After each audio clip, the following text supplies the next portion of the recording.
The following blog entry is an open letter to Lila Tighilt Warren, Development Manager of Pret A Manger Head Office in London, United Kingdom.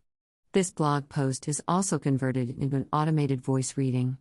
Please ignore the pronunciation of manger, which need to get updated in automated voice programs to roughly manger or roughly as Pret A Manger. Introduction. To any new reader to my blog.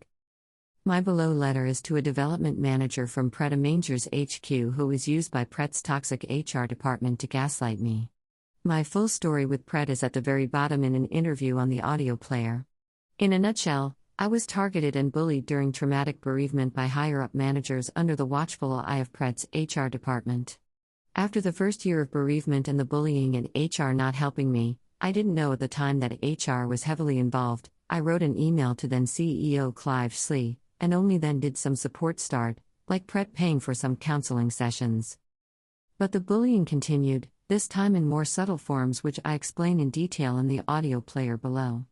Traumatized already from my brother's death and how it all unfolded, I became ill with emailing, again, I explain in the interview, after I received the news of my brother's death via a cold email. I kept raising issues of bullying, raised grievances including a grievance against a people business partner from HR, who since 2019 now is not in Pret anymore. Of course the grievances went nowhere and Pret just substantiated bits and bobs here and there to make it appear they cared, but they never really addressed the bullying. And Clive Slee later patronized me, calling me his late-night girl after I sent late-night emails to Pret and the whole world it seemed. As I didn't stop raising issues, being in trauma etc. and still working extremely well under horrendous circumstances, Pret offered me money, NDAs if I resign, never go to court and never speak about my ordeal. I declined the money. And I wouldn't stop raising issues as I've worked my heart out for this company to just be bullied once my grief got in their way. Pret finally pulled the last ace out of their sleeve and put Lila Warren on my case. She is not working for HR but is a training and development manager. She was tasked to hold a disciplinary hearing against me and told me in the meeting that she also had a brother who died alone in his apartment, wasn't found for days and was not recognizable as his corpse disintegrated already, just like with my brother. My brother died alone in his flat, was not found for approximately 6 days, his body disintegrating, and then they just cremated him without supposedly finding us first. As I was so traumatized from everything, added with the bullying, I bought the lie that Lila dished out. I recently confronted her on LinkedIn and after my confrontation she changed her name from Lila Warren to Lila W. Not realizing that her LinkedIn can still be found via Google as search of Lila Warren Pret. Lila was extremely manipulative and a very good liar.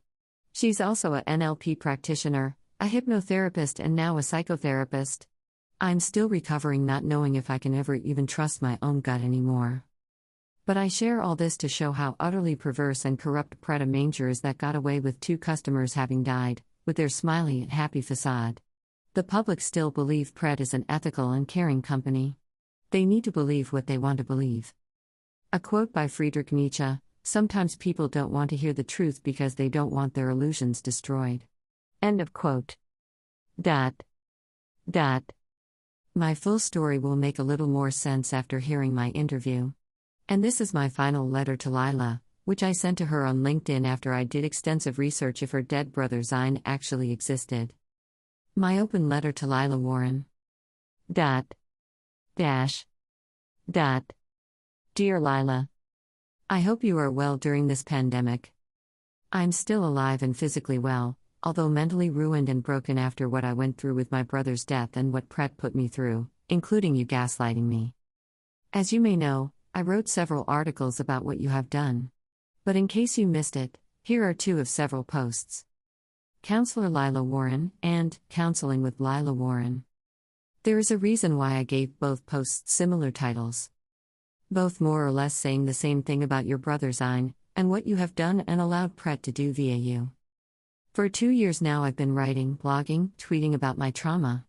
For 2 years, on and off, I've searched if there is a brother named Zine. And then, I came across Kader a few months ago. He passed away. Who was he? Your brother? A cousin? Or was he the uncle you mentioned? As you seem to have a large family, it's all a little bit confusing. A la Provence.com newspaper article about Kader Tighilt's memorial. I can't speak French and did a Google Translate, maybe you could correct any wrong translation. Dash. He left with praise, with thunderous applause, with looks bathed in tears too. The tears of all those who had gathered in town hall from the 15th, 16th, yesterday, to say goodbye to Tighilt, chief of the sports department, who died, at 53, of a terrible disease.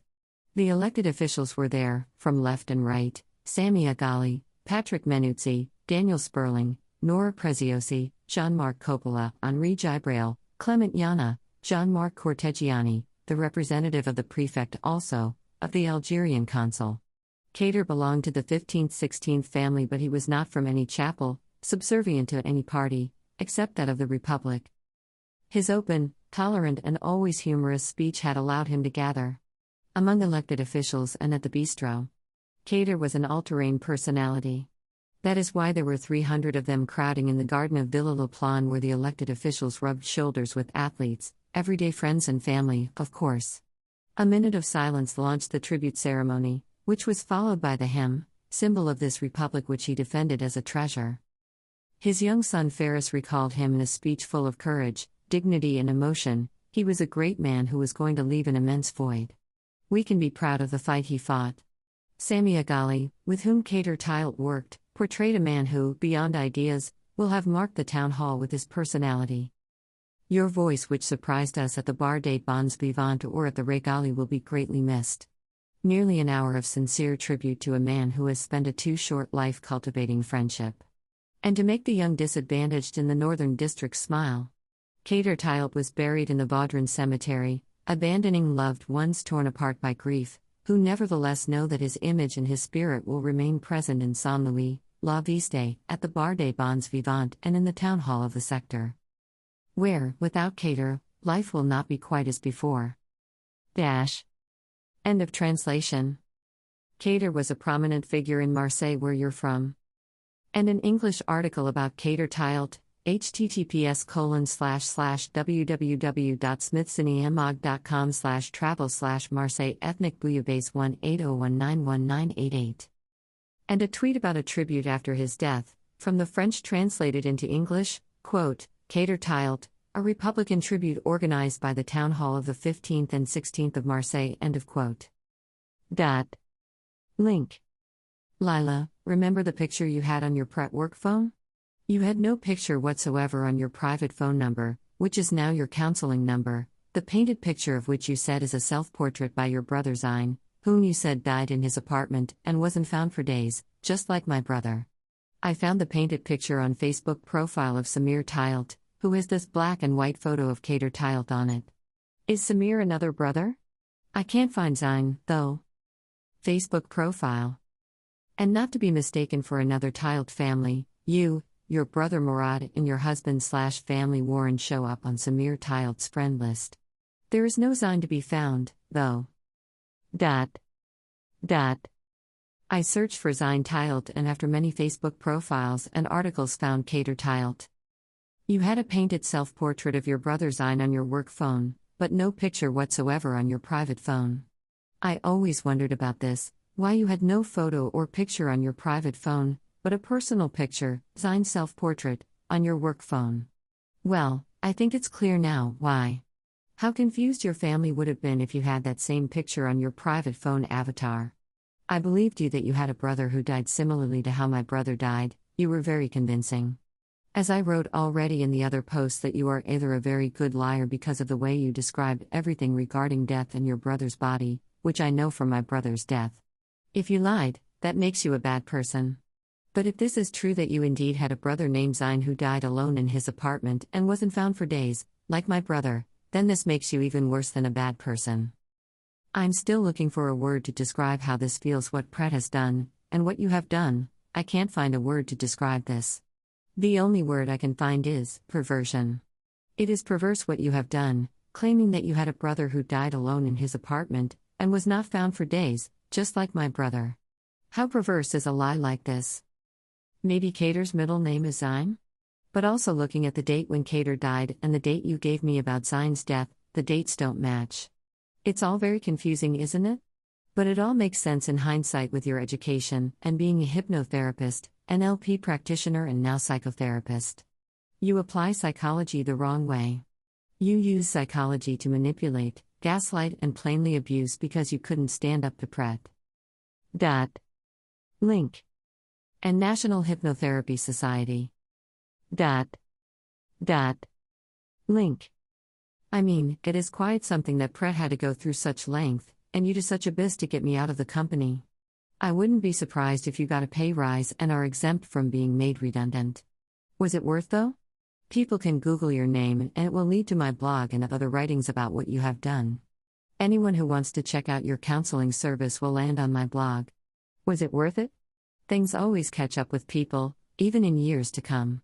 And I keep raising awareness on Pret's systemic bullying culture. But now from the outside. Did you read those reviews on head office? Have you left a review on Pret yet? I remember some of your words about top leadership. Lila, do you know that I have a hard time now trusting people who are friendly and nice? Every time someone is kind and interested in my story or life, I get paranoid thinking that Pret sent a spy to gaslight me again. You should not be a counselor of any type. You are not fit to call yourself any type of counselor. And sooner or later your abusive way will come to light with others as well. You might be protected and shielded by family, Pret A Manger, and the counseling bodies you're under. But no amount of money or education will shield you from exposure. My blog will always be a thorn in your and Pret's side. With all respect and condolences, but it doesn't matter to me anymore if you had a brother named Zyme. But I care that the public knows how toxic, abusive, corrupt, exploitative, and plain cowardly Pret A Manger is. And I will keep cracking Pret's shiny and smiley facade. Pret can paint over the cracks like coloring a rotten egg with all the charity and freebie marketing. I will keep cracking it with a pen and paper, and a computer keyboard to expose the foul stench from its core. I care that the public and staff, many of whom are brainwashed and desperate for a job like I was, know how Pret under Clive Slee, Pano Christou, and HR David Carter etc. victimize hardworking employees who call out wrongdoing. And how you, with your privilege and education, have neither backbone nor values to do the right thing. You need to live with decisions of disgrace and horrific disrespect. You allowed Pret to step, and decided yourself to step on dignity. That's on you, Lila. Glassdoor.com. To any new reader, my full story with Pret A Manger and what Lila Warren was involved in I share at the bottom audio player in an interview on a podcast based in California. Above header picture by https://x.diatima.x.skyrock.com/32464544324 cater Tighilt on ombien.html. End credits and more information. I worked at Pret A Manger and survived systemic workplace bullying during bereavement that involved HR, the top leadership, HQ, and even the now retired former CEO Clive Slee. I declined 4 settlement offers if I am silent about my ordeal. But I rather speak out to help others. For an overview of important blog entries of my experience with Pret, please visit My Ordeal with Pret A Manger. The little arrow to the right next to each heading will lead directly to the post. An incomplete list on what other Pret staff say about Pret's bullying environment, caught in the act bullying at Pret. I tell my story for the first time verbally in below audio player interview on a podcast by the Atom Paradox, and wrote 2 articles in the Scottish Left Review. Thank you for reading/listening. Interview.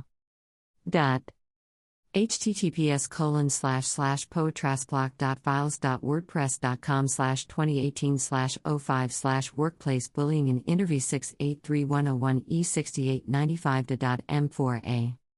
Copyright 2020 expret.org. Unless otherwise stated or linked to, this website and all writings within this site are the property of expret.org and are protected by copyright and other intellectual property laws. Reproduction and distribution of my writings without written permission is prohibited. Copyright 2017 present, expret.org unless otherwise stated. All rights reserved. Disclaimer.